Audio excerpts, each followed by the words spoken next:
Good morning. My name is Mark Fletcher, and it is with great anticipation and excitement that we welcome you to the beginning of the 2014-15 school year. I hope you all had a great summer, and I look forward to working with each of you this school year. Much of the information from the school will be shared with you over announcements, twice a day via PA and/or the TV. Make sure you do your part to make the atmosphere in your room conducive to listening to these announcements so that you can always be informed about school information relative to you and your education. Memorable events and accomplishments have occurred during the 140 years of history of this school. Many traditions have been established and kept. Among those are the traditions of consistently high expectations and standards for both academic achievement and discipline. Our goal as your teachers is to provide you with the opportunity that will allow you to reach your full educational potential. One of your major goals needs to be taking advantage of those opportunities here at Bloomington South. I ask you then this morning to come to school with a strong direction to act decently towards each other and this faculty. It is a long-standing truth that the best way to get respect is to show respect. Your education is an important investment of your time and effort, and it can lead you to a wide variety of choices and opportunities in the future. This morning marks the start of that investment for all of you. Together, let's make the most of that new start today. Have a great day, and remember, have pride in yourself and the Panthers. Hi, welcome back. I'm Ms. Sadusi, and I'd like to take a minute to discuss the schedules that you just received from your SRT teachers. Your purple copy of the schedule is your official schedule and is as up to date as possible with any last-minute changes that counselors had to make. Please check the schedule for accuracy. Please make sure that you have 15 courses accounted for, that they're in the appropriate order, and the correct level that you intend to take. Please make sure that any classes that you need to retake are also signed up for at this time. And make sure that you're taking the appropriate classes for the diploma that you are seeking. If any classes are not the ones that they looked like in the spring, it was probably because a class was canceled or an alternate was put in place in order to fix a conflict in your schedule. At this time, if there are any inaccuracies in your schedule, your SRT teacher has a form for you to fill out to write down the specific issue or problem within your schedule. Please be specific, as this will go to the counselors and they will try to fix these as quickly as possible. Again, make sure that these are inaccuracies or problems with your schedule. The time for course changes and requests was in January of last year through the spring. So the schedule was created based on your requests from last spring. If there are inaccuracies or issues, again, please fill out the form that your SRT teacher will pass around, and that will go to the guidance office, and counselors will fix those as soon as possible. Thank you and have a great year.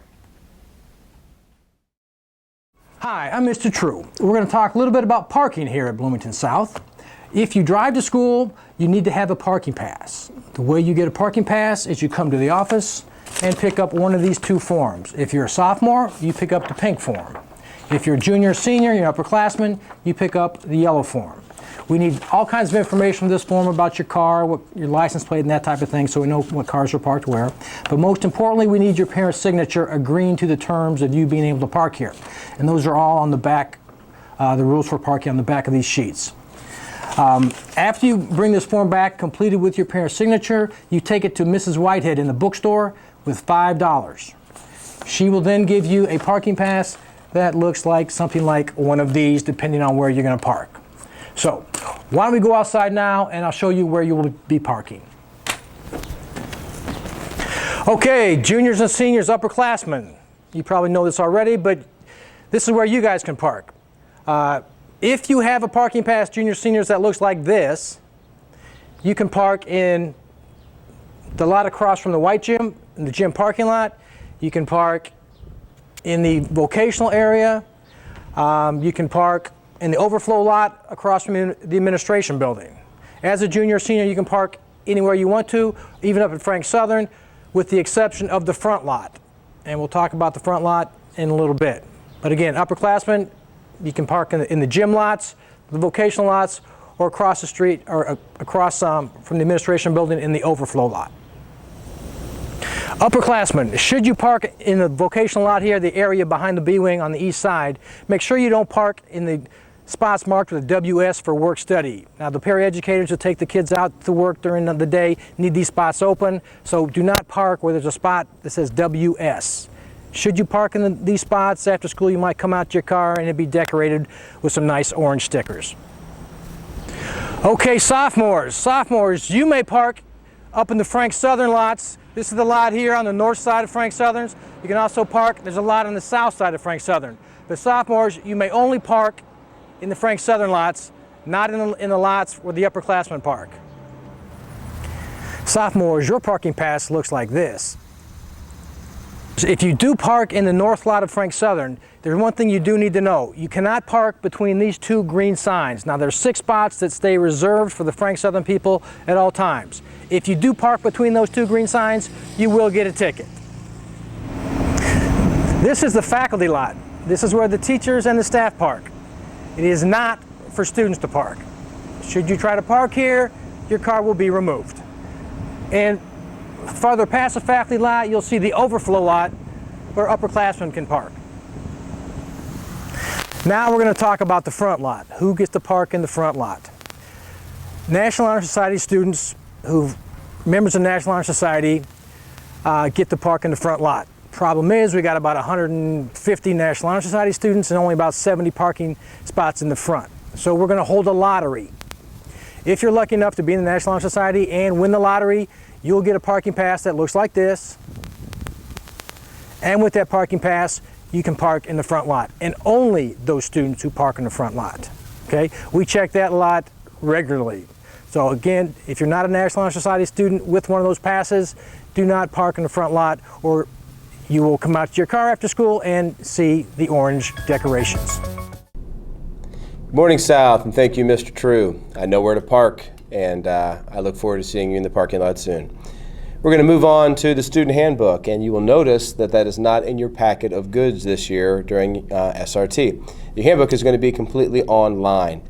So if you go to the Bloomington South website, click on Resources, Handbook, and then you can click on any bit of information that you want through that site. One of the more important pieces in the handbook this year is the Computer Acceptable Use Policy. Most of you have received your device already, and we cannot thank you enough for taking time out of your busy schedules the week before school starts to come in, pick up a device, and begin learning how to use that appropriately, of course. So as you go into the Computer Acceptable Use section of the website, you will notice several things, and just a brief reminder of what we talked about to all of you when you picked up your device over the summer. Number one, the device is on loan, and any defacing, whether it's a sticker or initials or marking on it, is unacceptable and can lead to problems. The same thing will go for any bag that you have for the computer device. It does not need to have stickers, your name emblazoned on it, and things of that sort. The computer needs to be in the bag at all times when it isn't in use, and that bag can be placed into your backpack and taken to class. You cannot just take your computer and put it into your backpack. The devices replace at $700, so we have encouraged all of you to get insurance and handed out forms as such. Acceptable use basically means using the device in a careful way, in a school-appropriate way. You do not need to be downloading things without being directed to by the teachers. It's not your personal music player. It is not your Netflix projector. It is a device for school. And you will not use it every single day, every single period. So when you get to class, you need not come in, take the computer out of the bag and plug it in. Just come in and use the bag and the computer as a resource. When called upon to take it out, you can do so. To that point, for that to work, the device needs to be charged. So make sure every evening the device is charged. Take it into your house every evening. Do not leave it in your car from a safety standpoint because it could be stolen, and also from a use standpoint that excessive heat and cold can damage your computer. That's just a little bit of what we talked about and a little bit of what is on the website. You have a lot going on this week. We're very excited to see all of you back. Again, all of your handbook will be on the website. We look forward to another fantastic year, and we're going to go on to some additional information now. So thank you very much. Thank you, Mr. Doyle. Hi, I'm Mrs. Krastowski, and I'm going to talk to you about some of the forms that you've received from your SRT teacher. The first one being the emergency medical authorization.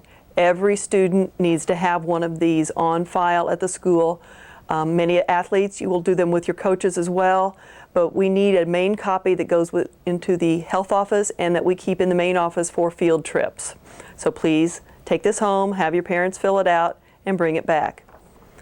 The next form is the Monroe County Community School Corporation Student Policy Agreement. This needs to go home and your parents sign it as well. There's also a place for you to sign, so this needs to come back with your emergency medical form. This lavender one, the McKinney-Vento Act Residency, all of you need to fill this out and bring it back. Different students it will apply to in different ways. And the final one that has to go home and come back will be the free and reduced lunch packet. You may not know if you qualify for this, but your parents will. So please take this home, get it back as quickly as possible so we can get the information updated in the system. You also have received a number of forms that have come from our health office, and it's just those are for your parents so they know when not to send you to school if you're not feeling well, as well as just some additional information about immunizations and bringing medications to school. If you have any questions about any of these forms, don't hesitate to stop in to the main office and somebody can help answer your questions and get you the information that you need. And aside from that, I hope you have a wonderful day and a fantastic school year. Welcome back to another exciting year here at Bloomington South High School. I'm J.R. Holmes, the athletic director here at Bloomington South High School, and I'd like to mention a couple, 2 or 3 things to you as we get ready to start another school year. Number one is that we provide 20 sports plus cheerleading plus dance for you to be a participant in or be a fan in the stands to watch. We hope that you take advantage of these 10 female sports and 10 male sports here at Bloomington South. Secondly, you must have a physical exam done before you start practice. This is something that has to be done every year and must be done after April 1st as you go into the next school year. Please pay attention to announcements. We will have a physical night where you can get a cheaper physical cost-wise, but a great physical otherwise. And that'll be on a Monday night sometime in early May. The third thing that I'd like to talk to you about is our all sport passes. We sell those for $70 for adults and $50 for students. This allows you to attend all games, varsity, JV, and freshman, boys and girls, all year, except for IHSA events and scrimmages that the teams hold for a money fundraiser.